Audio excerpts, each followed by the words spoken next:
দুই বন্ধু মিলে হেলমেট পরে বন্ধুর গাড়ি করেই বেরিয়ে পড়লাম কৃষ্ণনগরের উদ্দেশ্যে। আমঘাটা স্টেশনকে পিছনে ফেলে উঠে পড়লাম কৃষ্ণনগর রোডে।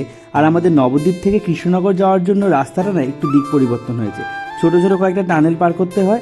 আর দুপাশের রাস্তাগুলো এত সুন্দর, যদি বাইকে করে যাওয়া যায় খুব ভালোভাবে উপভোগ করা যায়। তো তারপরে চলে আসলাম আমার যেই কাজটার জন্য আমি এসছি সেই কাজটা কমপ্লিট করতে।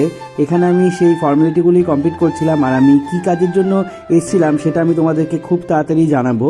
আর দেখো, আমার কাজটা কমপ্লিট হয়ে যাওয়াতে আমি কিন্তু বেশ খুশি, আমার মুখ দেখেই বুঝতে পারছো। আর আমার বন্ধু কিন্তু নতুন গাড়ি আসার পথে বন্ধুর কথা একটা বাড়ি থেকে আমি এই গাছের ডালগুলো ছিঁড়েছিলাম, আমি জানি না এগুলো কি গাছের ডাল।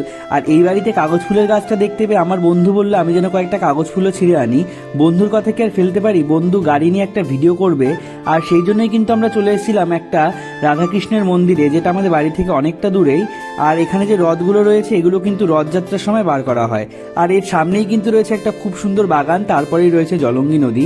আমি খুব ছোটবেলায় এখানে এসেছিলাম পিকনিক করতে, আজ আবার অনেকদিন পরে আসলাম। আর এখানে দেখছিলাম যে এই ঠাকুমা দাদুগুলো ধান গাছ থেকে কিভাবে ধান বার করা হয় সেই প্রসেসটাই করছিল, আর যেটা দেখতে তো আমার খুব ভালো লাগছিল। আর দেখো, এখানে কিন্তু আমার বন্ধু ভিডিও করার জন্য রেডি হচ্ছিল, আমি ওর ভিডিওগুলো করে দিয়েছিলাম। ভিডিওগুলো খুব ভালো হয়েছিল, যেগুলো আমার বন্ধু কিন্তু অলরেডি ইনস্টাগ্রামে পোস্ট করেছে। আর ভিডিও শ্যুটের পরেই কিন্তু আমরা বেরিয়ে পড়েছিলাম বাড়ির উদ্দেশ্যে।